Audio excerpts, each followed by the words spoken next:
Jump, jump, jump, Te jump, pongo jump, la go. mano. Jump, Any como ve, te pongo la mano. 청취자님, 혹시 오늘 식사하실 때 식탁 위에 놓인 접시 크기를 한번 유심히 보신 적 있으신가요? 갑자기 접시 이야기는 왜 꺼내시는 거죠? 그게 만약 그 접시만한 크기의 단일 컴퓨터 칩이 존재한다고 하면 믿으시겠어요? 접시 크기의 칩이요. 와, 상상이 잘 안 가는데요. 그렇죠. 보통은 그 손톱만한 크기의 수억 개의 트랜지스터를 넣으려고 전 세계가 막 경쟁을 하잖아요. 그런데 무려 4조 개의 트랜지스터를 하나의 거대한 실리콘판에 통째로 때려 넣은 회사가 있습니다. 4조개요. 그건 정말 실리콘의 물리적 한계를 완전히 다른 방식으로 부숴버린 거네요. 맞아요. 이런 미친 짓을 대체 왜 하냐고요? 그게 바로 오늘 우리가 파헤칠 핵심 비밀 중 하나입니다. 자, 이번 심층 탐구 바로 시작해 볼까요? 네, 안녕하세요, 총시장님. 오늘 우리가 같이 들여다볼 자료는 투자 전문 매체 마켓비트에서 진행한 주간 라이브 스트리밍 대화 기록인데요. 그야말로 정보의 폭포수 같습니다. 네, 보통 시장에 떠도는 수많은 노이즈들이 있잖아요. 회의 준비를 앞두고 계시거나 시장이 진짜 흐름을 파악하고 싶으신 청취자님을 위해서 저희가 오늘 아주 선명한 시그널만 쏙쏙 뽑아낼 겁니다. 그렇죠. 매일매일 주가가 오르고 내리는 그 소음 이면에 숨겨진 뭐랄까 거대한 구조적 변화를 짚어내는 게 오늘 분석의 목표입니다. 자, 이 내용을 한번 제대로 풀어볼까요? 자료를 보면 가장 먼저 눈에 띄는 숫자가 있습니다. 나스닥이 0.6% 하락하는 등 빅테크가 전반적으로 숨을 좀 죽이고 있어요. 네, 시장이 약간 주춤하는 모양새죠. 그러니까요. 시장이 갑자기 나빠진 걸까요? 낮아졌다기보다는 오히려 에너지를 압축하고 있는 상태에 가깝다고 봅니다. 시장 전체가 엔비디아 실적 발표라는 그 거대한 중력에 끌려가면서 이른바 다지기에 들어간 거죠. 아, 다지기요. 폭풍전야 같은 느낌이네요. 맞아요. 일부 분석가들은 이번 실적의 긍정적인 트리거가 되면 나스닥이 단숨에 3만 포인트를 향해 달려갈 수 있다고 분석하더라고요. 와, 3반 포인트요? 엄청난데요. 하지만 여기서 우리가 진짜 주목해야 할 건 엔비디아 자체가 아닙니다. 그럼 뭐죠? 그 거대한 그림자 밑에서 억울하게 두들겨 맞고 있는 다른 기업들이죠. 아, 맞아요. 저도 자료 보면서 그 부분이 정말 흥미로웠어요. 서비스나우, 먼데이닷컴, 브레이즈, 지스케일러 같은 굵직한 소프트웨어 주식들이 최근 시장에서 이른바 과매도 상태에 빠졌다는 분석이 나오더라고요. 네, 오버솔드 상태죠. 그러니까 주식의 실제 가치나 실적과는 무관하게 사람들이 그냥 공포감에 질려서 주식을 막 집어 던졌다는 뜻인데 도대체 무엇이 그렇게 두려웠던 걸까요? 그건 바로 AI가 기존의 모든 소프트웨어를 멸종시킬 거라는 공포입니다. 멸종이요? 네, 아주 단순하고 직관적인 두려움이죠. 그러니까 AI가 코딩도 알아서 다 해주고 업무 자동화도 다 해주는데 굳이 비싼 구독료 내고 저런 플랫폼들을 쓸 이유가 있나? 이런 논리인 겁니다. 아, 듣고 보니 꽤 설득력 있게 들리기는 하네요. 그쵸. 하지만 마켓비치 자료는 이 논리가 완전히 틀렸다고 아주 날카롭게 지적하고 있습니다. 여기서 우리는 긍정적 피드백 루프라는 메커니즘을 좀 뜯어봐야 해요. 긍정적 피드백 루프요? 그게 정확히 어떤 건가요? AI 인프라가 막 구축되고 거대한 모델들이 엄청 똑똑해지잖아요. 그럼 이 똑똑해진 AI는 그냥 허공에 독립적으로 존재하는 게 아닙니다. 기존 소프트웨어에 찰싹 달라붙어서 이식되는 거죠. 아, 기존 플랫폼 안으로 들어간다는 거군요. 맞습니다. 그럼 이 소프트웨어들은 이전에 없던 완전히 새로운 애플리케이션과 기능들을 막 폭발적으로 만들어냅니다. 네네. 결과적으로 고객들은 이 플랫폼 안에서 더 많은 시간을 보내고 더 많은 데이터를 만들어내고 이건 또다시 새로운 서비스 수요를 창출하는 그런 선순환이 일어난다는 거죠. 아, 여기서 정말 흥미로운 점은 이게 마치 과거 인터넷이 처음 등장했을 때랑 비슷하다는 거예요. 그때도 모든 기존 비즈니스가 다 망할 거라고 생각했지만 실제로는 클라우드 소프트웨어라는 거대한 사스 시장이 열렸잖아요. 딱 그런 이치인가요? 네, 정확한 비유입니다.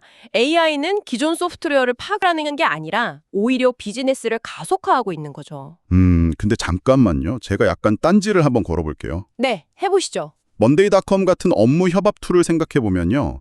AI가 업무를 알아서 다 대신 처리해주면 결국 기업 입장에서는 사람을 줄일 테고 그렇죠. 그럼 먼데이닷컴을 쓰는 계정 수 자체가 줄어드는 거 아닌가요? 소프트웨어 기업 입장에서는 이거 치명타 같은데요? 겉보기엔 그럴싸한 논리인데요. 실제 기업 환경은 그렇게 돌아가지 않습니다.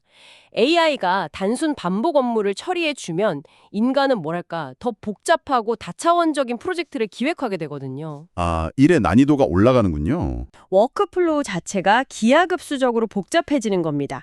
그 복잡해진 협업 과정을 추적하고 관리하려면 역설적으로 먼데이닷컴 같은 고도화된 플랫폼에 대한 의존도가 훨씬 더 높아질 수밖에 없어요. 와, 단순히 사람 머릿수가 중요한 게 아니었네요.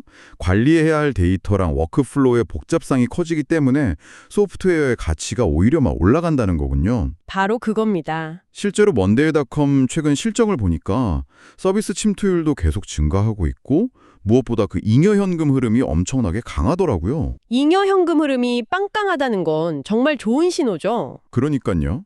기업이 공과금 다 내고 직원 월급 주고 나서도 금고에 현금이 막 듬뿍 쌓이고 있다는 건데 정작 주가는 롤러코스터를 타는 이유는 뭘까요? 그건 지난 2년 동안 소프트웨어 섹터 전체가 금리 인상 같은 악재로 겪은 하락장 트라우마가 아직 남아있기 때문이에요. 아, 시장의 기억이 아직 아픈 상태군요. 네, 아무리 실적이 좋아도 시장이 이 새로운 펀더멘털을 완전히 소화하고 바닥을 다지는 데는 물리적인 시간이 좀 필요하죠. 소프트웨어 이야기가 나왔으니 말인데 그 엄청난 복잡성의 워크플로우랑 거대한 AI 모델들을 도대체 물리적으로 어디서 어떻게 돌릴 것인지 생각하면 저는 약간 등골이 좀 서늘해집니다. 전력 문제 말씀이시죠? 네, 이 방대한 데이터를 처리하려면 진짜 어마어마한 전력이 필요하잖아요. 그게 바로 지금 시장에서 가장 뜨거운 병목 현상입니다. 그래서 막대한 자본이 하드웨어와 데이터 센터로 맹렬하게 쏟아지고 있죠. 여기서 굉장히 흥미로운 현상이 하나 발생합니다. 저도 그 자료 보면서 깜짝 놀랐어요. 어플라이드 디지털, 아이리스 에너지, 그리고 과거 비트팜스였던 킬, 이런 비트코인 채굴 기업들이 갑자기 AI 데이터 센터로 간판을 막 바꿔달고 있더라고요. 네, 비즈니스 모델을 완전히 전환하고 있죠. 왜 하필 암호화폐 채굴장인가요? 다른 부지도 많을 텐데. 한마디로 전력망 접근성 때문입니다. 지금 미국에서 거대한 AI 데이터 센터를 아예 새로 지으려면 그 전력망에 연결하는 데만 수년이 걸리거든요. 아, 허가받고 선 연결하는 게 그렇게 오래 걸리나요? 엄청나게 오래 걸리죠. 그런데 비트코인 채굴장들은 이미 외곽 지역에 거대한 전력을 확 끌어다 쓸 수 있는 인프라랑 허가를 다 확보해둔 상태잖아요. 오, 이미 인프라가 다 깔려 있군요. 네, 그러니까 AI 기업들 입장에서는 본을 얼마를 주든 당장 전기를 꽂아 쓸 수 있는 이 채굴장 인프라가 사막의 오아시스인 셈입니다. 와, 그야말로 전력이 금이 된 시대네요. 맞습니다. 그런데 여기서 제 머릿속에 또 충돌이 일어납니다. 이 AI 데이터 센터 전환이 그렇게 확실한 노다지라면 왜 어플라이드 디지털 같은 주식의 공매도 비율이 무려 28%나 몰려 있는 거죠? 공매도가 상당히 높죠. 시장 참여자의 거의 4분의 1 이상이 이 회사 주가가 폭락하는 쪽에 거액을 걸고 있다는 뜻이잖아요. 공매도가 높다는 건 이 주식들이 나쁘다는 뜻 아닌가요? 비즈니스 모델이 치명적인 결함이 있다거나? 결함이라기보다는 지금 밸류에이션의 중력을 시험받고 있는 과정이라고 보는 게 맞습니다. 이게 바로 시장의 자연스러운 기능이거든요. 시장의 기능이요? 네, 전력망을 확보했다는 건 정말 시작에 불과해요. 실제 AI 데이터 센터를 제대로 구축하려면 최첨단 냉각 시스템부터 시작해서 수조 원 단위의 막대한 빚을 끌어와야 합니다. 인프라 확장을 위해 부채를 질 수밖에 없는 구조죠. 아, 그러니까 빚을 내서 미래를 짓고 있는 거군요. 맞습니다. 주가가 그 미래의 기대감을 먹고 단숨에 폭등하긴 했는데 실제로 이 막대한 부채를 감당하고 수익을 낼 수 있을지 시장의 의구심이 커진 거죠. 아하, 그래서 공매도가 들어오는 거군요. 네, 공매도 세력은 이 회사가 무조건 나빠서가 아니라 주가가 현실을 너무 멀리 벗어났다고 판단하고 적정 가격으로 끌어내리기 위해서 베팅을 한 겁니다. 그렇군요. 오히려 자료에서는 이런 공매도 폭격으로 인해 가격 거품이 쫙 빠졌을 때가 AI 인프라의 장기적 가치를 믿는 투자자들에게는 아주 훌륭한 진입 시점이 될 수 있다고 통찰을 제시하고 있습니다. 와, 기대감으로 막 부풀어 오른 풍선에 공매도가 바늘을 딱 찔러 넣어서 바람을 빼주면 그때 남는 진짜 고무의 가치를 보라는 거군요. 비유가 아주 찰떡이네요. 감사합니다. 자, 전력 문제는 그렇다 치고 그럼 그 전기를 막 먹어치울 괴물 같은 하드웨어가 필요하잖아요. 여기서 바로 우리 오프닝에 등장했던 그 저녁 식사용 접시만한 칩을 만든 세레브러스 이야기가 나옵니다. 네, 세레브러스 아주 흥미롭죠. 대체 왜 이렇게 무식하게 큰 칩을 만든 겁니까? 그건 기존 칩 설계가 가진 물리적 한계를 극복하기 위해서입니다. 일반적인 데이터 센터에서는 그 손톱만한 GPU를 수만 개씩 전선이랑 네트워크로 다 연결해서 쓰잖아요. 네, 엔비디아 칩 같은 거요. 맞아요. 그런데 아무리 칩 하나하나의 연산 속도가 빨라도 칩과 칩 사이에 데이터를 주고받는 과정에서 필연적으로 병목 현상이 발생합니다. 아, 데이터가 이동하면서 막히는군요. 네. 고속도로는 텅 비어 있는데 톨게이트에서 차가 꽉 막혀버리는 것과 똑같은 상황인 거죠. 아하, 데이터를 처리하는 속도보다 그 데이터를 다른 칩으로 옮기는 데 시간이 다 버려진다는 거군요. 그렇죠. 그래서 세레브라스는 그렇다면 칩들을 굳이 연결하지 말고 아예 통째로 하나의 거대한 칩으로 구워버리자. 이렇게 접근한 겁니다. 발상이 전환이네요. 4조 개의 트랜지스터가 하나의 실리콘 웨이퍼 위에서 진짜 밀리미터 단위로 붙어 있으니까 데이터가 칩 밖으로 나갈 필요 없이 빛의 속도로 연산이 끝나는 메커니즘을 만든 겁니다. 와, 천재적이네요, 진짜. 오픈 AI나 아마존 웹 서비스 같은 거물들이 당장 관심을 보일 만합니다.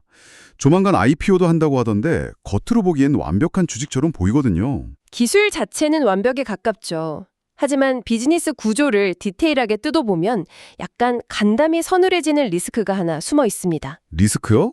어떤 건가요? 이 회사 전체 수익의 무려 82%가 아랍에미리트에 있는 단 2개의 고객사에서 발생하고 있어요. 세상에, 82%나요? 포트폴리오가 그냥 편중된 수준이 아니라 아예 올인을 한 상태네요? 맞습니다. 만약 지정학적 이슈가 크게 터지거나 그 두 곳 중 한 곳이라도 변심해서 계약을 끊으면 회사 존립 자체가 그냥 날아가 버리겠는데요? 바로 그 지점입니다. 그래서 아무리 뛰어난 기술력을 가진 혁신적인 하드웨어 기업이라도 맹목적으로 투자해선 안 된다는 훌륭한 케이스 스터디가 되는 거죠. 진짜 조심해야겠네요. 그리고 이 하드웨어의 병목 현상을 해결하려는 시도는 또 다른 곳에서도 아주 치열하게 벌어지고 있습니다. 어딘가요? 바로 메모리, 그중에서도 HBM, 즉 고대 혁폭 메모리 시장입니다. 넷리스트나 크레도 같은 기업들의 지식재산권 전쟁이 아주 뜨겁거든요. 아, AI 관련 뉴스만 틀면 나오는 그 HBM 말이군요.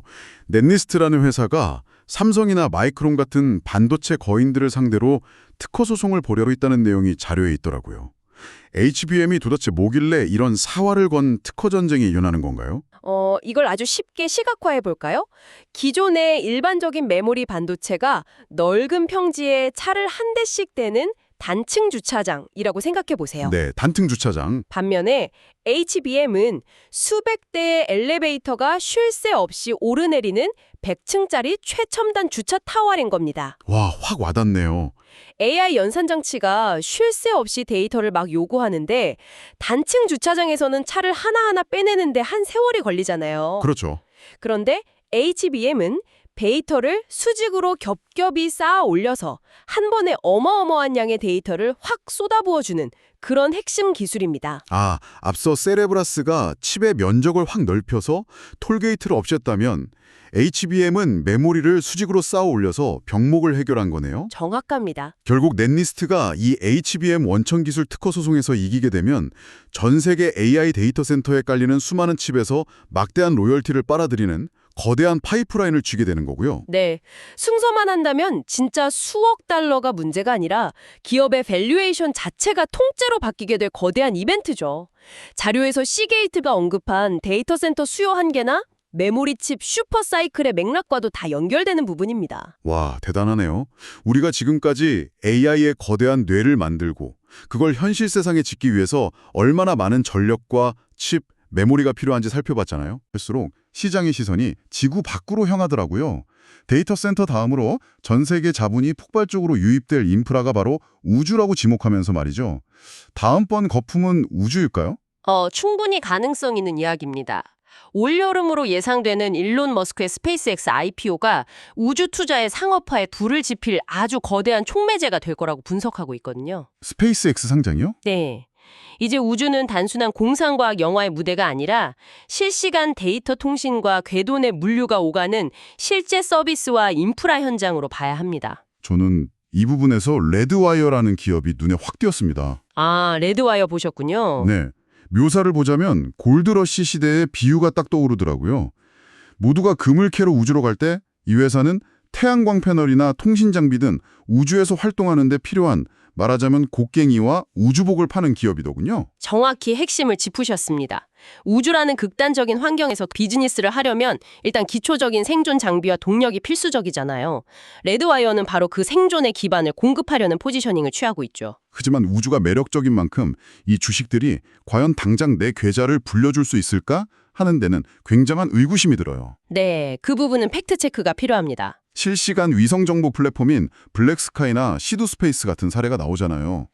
블랙스카이 재무제표를 보니까 예상 손실이 마이너스 37이었는데 실제로는 마이너스 82라는 어마어마한 적자를 냈어요. 이상과 현실의 괴리가 너무 큰 거 아닌가요? 그게 바로 인프라 투자의 본질적인 딜레마이자 현실입니다. 우주 궤도에 위성을 하나 띄우려면 막대한 자본적 지출이 선행되어야 하거든요. 돈이 엄청 깨지겠죠. 서비스가 시작돼서 고객의 돈이 실제로 들어오기 전까지 기업은 끝없이 현금을 불태우면서 이른바 죽음의 계곡을 건너야 합니다. 아, 죽음의 계곡. 자료는 시장이 이런 새로운 아이디어에 열광해서 주가를 막 끌어올리긴 하지만 실제 수익이 나기까지 이 고통스러운 적자의 늪을 건너는데 최소 12개월에서 24개월의 뼈아픈 조정 기간이 필요하다고 강조합니다. 결국 시장은 우주의 찬란한 미래를 보고 주가를 먼저 띄우지만 그 위성이 궤도에 무사히 안착할 때까지 견디는 고통은 고스란히 투자자의 몫이 되겠군요. 네, 냉혹한 현실이죠. 자, 우주 궤도까지 올라갔던 시선을 다시 지구로, 우리의 일상으로 한번 끌어내려 보겠습니다. 아무리 기가 막힌 기술이라도 결국 현실의 경쟁과 정책이라는 늪에 빠지면 어떻게 되는지 보여주는 완벽한 사례가 하나 있더군요. 어떤 기업 말씀이시죠? 바로 AI 보안 검색대 기업 이볼브입니다. 아, 이볼브. 주머니에서 애플워치나 스마트폰을 꺼내지 않고 그냥 경기장이나 학교 검색대를 걸어가기만 해도 무기류를 싹 탐지해내는 훌륭한 기술을 가진 기업이죠. 맞아요. 심지어 기계를 팔고 끝내는 게 아니라 소프트웨어처럼 구독 모델을 만들어서 매달 안정적인 수익까지 창출하고 있어요. 비즈니스 모델도 좋죠. 네, 흠잡을 데 없는 비즈니스 같은데 주가는 대체 왜 이 모양일까요? 아주 간단합니다. 강력한 해자가 없기 때문입니다. 해자요? 진입장벽 말씀하시는 건가요? 네, 기술이 아무리 좋아도 치열한 경쟁을 막아낼 진입장벽이 낮으면 문제가 생깁니다. 틱톡이나 인스타그램에서 엄청나게 유행하는 맛집 레시피를 한번 생각해 보세요. 네네. 레시피가 아무리 기가 막혀도 재료의 공급망이나 독점적인 특허로 완벽히 보호받지 못하면 다음 달에 길 건너편에 똑같은 맛을 내는 식당이 생겨나잖아요. 아, 카피캣들이 막 생겨나는군요. 이볼브 역시 유사한 기술을 가진 경쟁자들의 등장을 막지 못했습니다.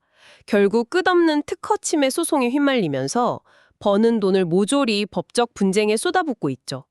좋은 기술이 반드시 좋은 주식이 되지는 않는다는 냉혹한 현실입니다. 혁신적인 기술이 특허 소송과 가격 경쟁이라는 현실의 진흙탕 속에서 허우적대는 모습이네요. 현실에 장벽하면 또 정치적인 입김도 빼놓을 수 없죠. 네, 정책적 변수도 아주 중요합니다. 미국 국방부에 AI 소프트웨어를 공급하는 빅베어 AI 이야기가 아주 인상 깊었습니다. 이 회사 자료를 보니까 주가의 베타 계수가 무려 3.5더라고요? 네, 변동성이 어마어마하죠. 청취자님, 베타가 3.5라는 건 시장 평균이 1% 오르내릴 때 이 주식은 3.5%씩 미친 듯이 널뛰기를 한다는 뜻입니다. 초고위험 주식이죠. 게다가 이 롤러코스터의 스위치를 워싱턴의 정치인들이 쥐고 있습니다. 정치인들이요? 네. 자료에 따르면 최근 미국 하원에서 공화당 의원들이 펜타곤 예산을 추가로 늘리는데 저항이 있을 것이라는 언급이 나왔습니다. 아, 예산 삭감 이슈가 있군요. 네, 여기서 저희는 특정 정치 진영의 옳고 그름을 지지하거나 평가하려는 게 전혀 아닙니다. 물론이죠. 저희는 자료를 객관적으로 전달할 뿐입니다. 맞습니다. 핵심은 전적으로 국방 예산, 즉 펜타곤 계약에 목숨을 걸고 있는 빅베어 AI 같은 기업들에게는 이런 정치적 예산 삭감 움직임이 현금 흐름을 뚝 끊어버릴 수 있는 치명적인 재무적 리스크로 직결된다는 팩트입니다. 금리 인하가 절실한 상황이기도 하고요. 그렇군요. AI 혁명도 결국 국회 예산심의 통과라는 아주 현실적인 문턱을 넘어야 한다는 거네요. 이렇게 매일같이 천당과 지옥을 오가는 기술주들을 보고 있으니 피로감이 확 몰려옵니다. 포트폴리오 어딘가에는 좀 마음 편히 발 뻗고 잘 수 있는 안전지대가 필요할 것 같아요. 시장 투자자들도 정확히 청취자님과 같은 생각을 하고 있습니다. 그래서 자료의 마지막 부분은 포트폴리오의 균형을 잡아줄 기업들에 할애되었죠. 어떤 기업들인가요? MP 버트리얼즈와 몬델리즈 같은 기업들입니다. 아, MP 머티리얼즈. 미국 내에서 히트류를 직접 생산하기 시작한 기업이잖아요. 네, 사전 수익 단계를 드디어 벗어나서 프랑스 기업과 파트너십을 맺는 성과를 냈죠. 공급망 독립이라는 메가 트렌드에 제대로 올라탔습니다. 그리고 몬델리즈는 우리에게 오레오 쿠키로 아주 친숙한 곳인데 최근 코코아 가격 하락으로 마진 수혜를 입고 있죠. 맞습니다. 심지어 3.25%라는 안정적인 배당금까지 통장에 딱딱 꽂아주니까 첨단 기술주들의 그 미친 변동성에 지친 투자자들의 심리적 충격 흡수 장치 역할을 제대로 해주고 있네요. 결국 혁신이 미래를 주도하긴 하지만 그 포트폴리오를 끝까지 들고 가게 만들어주는 힘은 이런 일상적이고 방어적인 자산들, 그러니까 원자재와 소비재에서 나온다는 것을 잊지 말아야 합니다. 자, 청취자님. 오늘 우리가 다룬 이 방대한 자료들을 하나로 관통해 보겠습니다. 결국 이 모든 건 무엇을 의미할까요? 시장의 본질에 대한 이야기죠. 네. 시장은 늘 미래를 봅니다. AI가 모든 소프트웨어를 진화시키고 수조 개의 트랜지스터가 박힌 칩이 탄생하고 심지어 우주에 새로운 인프라가 깔리는 그 찬란한 미래를 오늘 당장 주가에 반영하고 싶어 하죠. 그렇죠. 하지만 그 미래의 설계도가 현실의 땅 위에 세워지기까지는 막대한 부채, 공매도의 압박, 실적 부진 같은 뼈아픈 진통의 시간이 반드시 따른다는 사실을 꼭 상기하셔야겠습니다. 네, 그 맥락에서 오늘 분석을 마무리하면서 청취자님 스스로 고민해 보실 만한 날카로운 질문을 하나 던지고 싶습니다. 오, 좋네요. 어떤 질문인가요? 1990년대 후반 닷컴 버블 당시를 생각해 보세요. 회사 이름 뒤에 닷컴이나 인터넷이라는 단어만 붙이면 주가가 막 폭등하던 시장이 있었습니다. 아, 그때 정말 대단했죠. 하지만 지금은 어떤 기업도 스스로를 인터넷 기업이라고 부르지 않습니다. 결국 모든 기업이 인터넷을 쓰게 되면서 그 단어 자체가 무의미해졌으니까요. 그렇죠. 그냥 숨을 쉬듯 당연한 기본 도구가 되었죠. 맞습니다. 오늘 우리가 살펴봤듯 소프트웨어부터 우주산업, 심지어 보안 검색대까지 모든 곳에 AI가 도입되고 스며들고 있습니다. 네. 그렇다면 청취자님, 앞으로 5년 뒤 AI 기업이라는 타이틀은 여전히 시장에서 혁신의 상징으로 프리미엄을 받을까요? 아니면 그저 비즈니스를 하기 위한 최소한의 기본 조건으로 전락해버릴까요? 와, 우리가 지금 막 열광하며 쫓고 있는 이 AI라는 꼬리표의 유통기한에 대해서 다시 한번 생각하게 만드는 정말 도발적인 질문이네요. 네, 한번 깊게 생각해 볼 만한 주제죠. 5년 뒤 그 단어의 무게가 어떻게 달라져 있을지 그 답을 상상하고 대비하는 것은 오롯이 청취자 당신의 몫입니다. 오늘 우리의 탐구는 여기까지입니다. 수고하셨습니다. 복잡한 차트와 소음 속에 가려져 있던 진짜 시장의 메커니즘을 발견하셨기를 바랍니다. 다음번 심층 분석에서도 당신의 지적 호기심을 완벽하게 채워줄 새롭고 흥미로운 자료들을 깊숙이 파헤쳐서 돌아오겠습니다. 함께해 주셔서 감사합니다.